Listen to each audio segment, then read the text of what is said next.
Hi, and welcome to our first installation of our show. I'm Thomas Adams with Uno Media, and today I'm joined by co-founder Haley Lucero. When she's not our PR, finance co-founder, she is working as a relationship manager in the commercial banking division of BOK Financial. So Haley, thank you for taking the time out of your day to talk with us. Why don't you tell us a little bit about what you do? Hi everybody, thanks for listening. I work in commercial banking, but what that really means is I am a lender or banker known commonly with small businesses and small to medium-sized businesses in the Colorado community. I help them with any of their lending needs, if they're looking to buy a building, create a line of credit, if they need a corporate card, just providing access to liquidity and funds to help them run their business. Very cool. So how did you get started in this role? Great question. I started back in Tulsa, Oklahoma at the headquarters as an intern. I was hired in my grad school program, my last semester of grad school, by one of my professors, and so started in the risk management group. I was in that group for about 9 months, and then when I graduated my program, I knew I didn't want to stay in Oklahoma, so I made the trek to Colorado. I was able to move internally and find a position as an oil and gas analyst for our oil and gas loans, and spent about almost 2 years in that group, and realized I wanted to see more than just oil and gas, so I made the transition back in June into just more of the commercial team. So it's a lot more general, it's not industry specific, and I've been drinking from a fire hose ever since. So in your role, can you kind of walk us through what a day-to-day would look like? Absolutely. So because I'm new to this role and I'm much younger than a lot of my teammates, the idea when I started was to shadow senior relationship managers and from there start building a network, in addition to learning what it means to be a lender. What does it mean to go out and sell the bank? We have this marketing slick called Sell the Whole Bank, and so I spent the last 6 to 9 months learning what that means. My day-to-day has been joining networking groups. When I'm in the office, I'm helping out wherever I can, but when I'm not in the office, I'm either joining a networking group or I'm also joining some after-hour events, just meeting people, meeting CPAs, attorneys, business owners. Like, how can I meet the business owners has been truly my day-to-day. And then with that, I have additional credit training I've been working on, so fire hose. So people are seeing a lot of change in their duties and roles with all of this coronavirus disaster going on. How has your day-to-day changed now that this is going on? Great question. As many folks, my day-to-day has 100% changed. I was building a lot of momentum in my business partnerships and with some of my customers. And from there, I had to turn less of a sales role and turn on the advisory role that is part of my job. And so that began with contacting clients and some of my business partners and commiserating with them, hearing what's going on, what's happening, how are you dealing with this, what can we do? And probably my first week or two was all I ever did was be on the phone listening to folks, and from there took notes every single conversation and would pass it along to my management team and let them know, this is what I'm hearing. We're all fearful. Customers and profits are now next to zero because of the coronavirus and shutting everybody in their homes. So that was probably the first couple weeks, but then Congress passed a couple funding programs through the SBA. One of them included the Payment Protection Program. And so my day-to-day transformed from figuring out what the heck's going on to how do we help? How can we get this funding and create a process within our bank to process these loans and get those funds as quickly as possible to those business owners that need them the most to pay their employees. Great. One thing I did want to share was how, some of the numbers speak for themselves. BOK Financial has processed over 4,000 loans for a total of almost $2 billion, and that's billion. So I'm really proud of that. Great. Well, it sounds like you're helping a lot of people. In that process, though, are there any particular challenges or setbacks that you've really encountered? Absolutely. When Congress first passed this, I think they gave a week heads up. They passed it, and then, the media blew up about it, and here locally, there was some chamber meetings that I sat in on trying to dissect what does this mean? Like, what is this policy, and how do we get from point A to point B in terms of, we have these funds now, how do we get them to clients? And it took, oh my gosh, BOK struggled in the beginning. Actually, everybody did, because the SBA passed this, but then didn't give any guidance until maybe within 12 hours of it going live.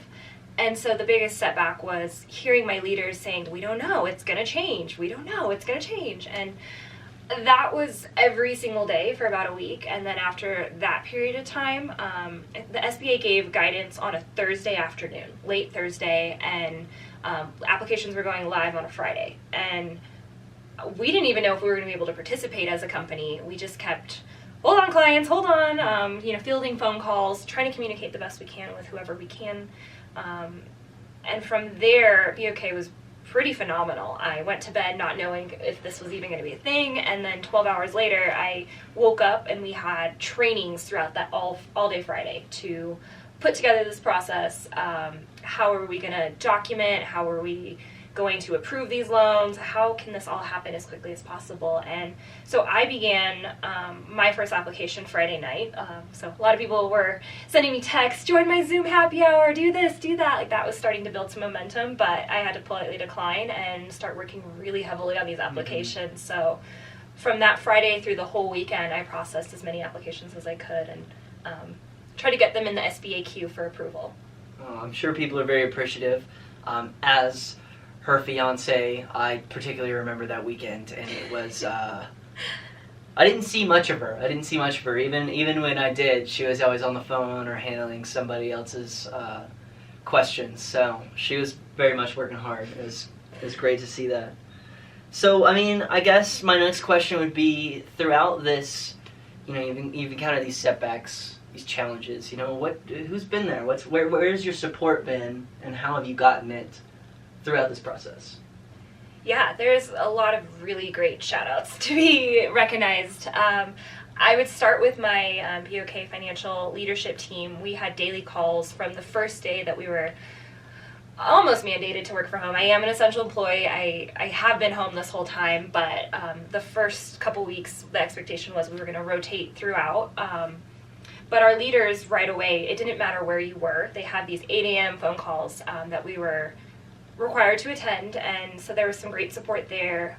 With that, I talk about my business partners have been awesome. I am very, very thankful I created some of these connections when I did, because hearing their sides and their industries and how they're impacted and how they're connecting with clients has been a great way they've been role models. It's been a great way for me to adapt and transform my way to contact people.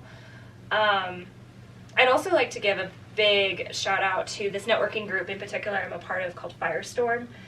We have continued our meetings. We met every week on Wednesday in downtown, but now those meetings are virtual, and our first few were a lot of commiserating, but since then it's been strategizing, and we're all involved with the same type of clientele, so they've been a great support system, so I appreciate that, both organization-wide, but then my particular group as well.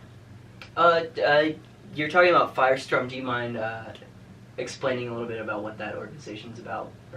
Absolutely. Firestorm was created by Phil Pelto. He has been a rock star at connecting business-to-business folks. And what that means is I work with businesses. My folks that I attend these meetings with also work with businesses. So the idea is to create these long-lasting relationships where you're able to pass back referrals. You need a IT person. Boom, this IT person's in my group. Or you need a business advisor, a real estate broker. Boom, these folks are right here. So the idea is, by meeting weekly, we are front of mind at all times with our referral partners, and really it's all about the relationship building in this group. So it's been a great experience. That's awesome. That's great. So what have you learned throughout this process? And I guess I mean professionally speaking. What have you learned throughout this process? I've learned how to adapt. I'm lucky I'm young, and adapting is very easy. I'm not set in my ways. It helps even more that I'm newer to this role. but not necessarily new to Be Okay Financial. But I've had to adapt in my different roles to some degree. I am very blessed that I have some analytical skills. I really love people. How do I navigate this space with these traits that I've been blessed with? And it's not easy. I definitely have to be an ear, and I take on a lot of some of the sadness that some of these business owners are facing, and I try my best to encourage them and encourage adaptability in themselves as well. So I would say it's taken a community. So things I've learned are adapt, but then it takes a community and be reaching out to the people you are close with or those you have been connecting with. We're all in this together, and it's going to take all of us to get through it. So you learned these great lessons throughout this process. Do you have any advice for business owners?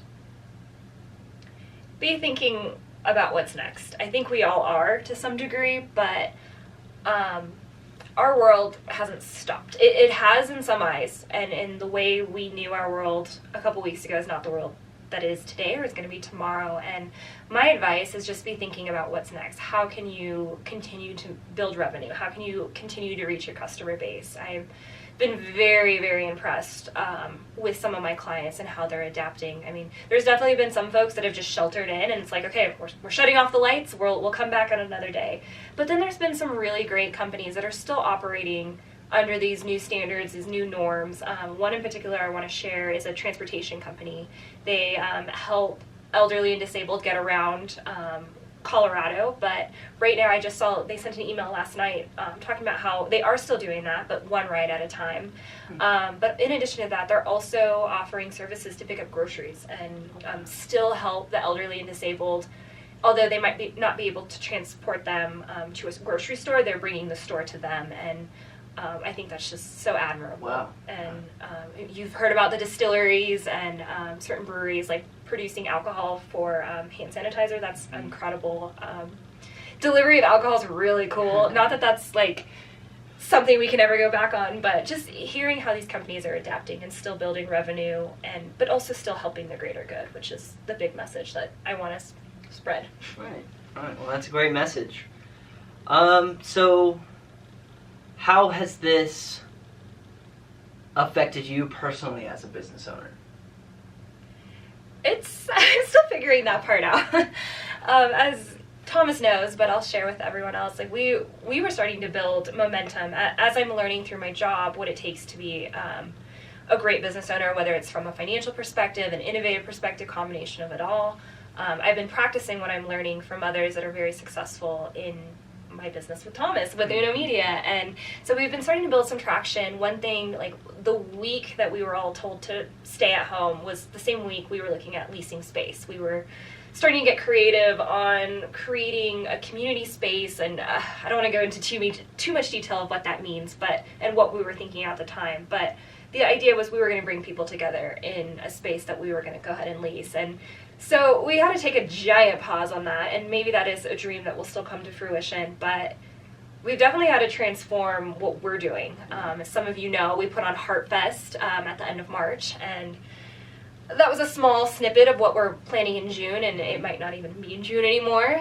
But I'll have to see. We're definitely adapting over here, and I think what it really takes is we are all on the same playing field. Like the artists, musicians, like the competition is next to none at this point in time because we're all adapting. We're all figuring out what does this mean and what's next. And so I think you and I are strategizing how can we reach people in the same way we wanted to, but also doing the greater good, and how do we build revenue so we can make our business sustainable. So as I'm hearing from business owners in the community through my day job, I'm trying to translate some of that into our company here. And so the lessons are still ongoing, and they're far from over. Definitely. You hear that? She is extremely essential from both the day job and her moonlight job, as it were.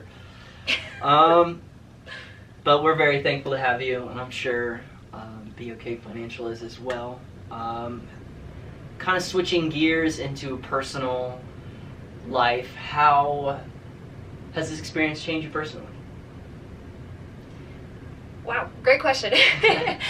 I would say the biggest change has becoming resourceful. I've always been someone who is resourceful in whatever's in front of me or where can I find what I need. But even more so now, I hate going to the grocery store. I'm sure everybody does though. And so I've found new ways to avoid the grocery store, figure out new ways to create the products that I'm seeking. So for example, we've made our own sanitizing wipes and sanitizer just from stuff laying around the house. I could definitely post some great recipes for anybody who's questioning that. I've created a little sustainable garden, both from seedlings, table scraps, even just the small plants that you can buy at Home Depot or whatever store you get your small plants at. But I think for me, it's the food. I can completely avoid a store, but I need food. So finding ways. One thing, this is not my idea, but it was somebody else who had shared a great article, and it was talking about different ways to be resourceful or different ways to help in this pandemic. But one of them that really stuck out to me was a community-supported agricultural program. So it is seasonal, meaning we are in winter / spring right now, but here in the summer and into the fall, we have purchased a small share of a farm where we'll go up once they start harvesting their plants every week, and we'll be able to purchase, well, we've already purchased it ahead of time, but we'll be able to go pick out our fruit and vegetables, and it's pretty much farm to table in the literal sense, and that's something I'm very, very excited about. It helps reduce packaging needs. It helps just really reduce my footprint overall in what it takes for me to be fed. So there's just been some really cool opportunity there for me to learn about agriculture, horticulture, whatever it is, and that's something I'm really proud of. Great, and I know I'm happy to be a part of it as well. I know we've done some crazy things, like we've learned how to make our own sanitizer wipes, and they're actually super easy. Yeah. You just need paper towels and some diluted Clorox. So we work on these things to be resourceful in our own home. Where do you find inspiration in these trying times? Going on walks. I don't know what I would do if I didn't have the ability to go for a walk. If I was truly sheltered in place forever and ever, I think I'd go insane. So I am very grateful that we are allowed to get some fresh air, some sunshine. I find a lot of inspiration. It helps me clear my mind, refocus what's important, reevaluate what's necessary, and from there I go home and I do research on what those thoughts gathered become, and I start making them reality. So I would say that. And others, those of you that are posting photos, videos, recipes, thank you. Keep them coming, because I've already made banana pudding and cupcakes and really yummy tacos just from ideas that other folks are posting. That carrot curry soup. Oh, there was a carrot curry soup posted by a friend. Oh, just you guys give me inspiration. Thank you again from myself, but also from Uno Media. We're very appreciative of the work you do for our company, but I'm sure BOK Financial is very appreciative of the work you do as well, and it's been great talking to you. Thankful for this opportunity to interview a little bit more. Awesome. Well, it's been great having you. Thank you again.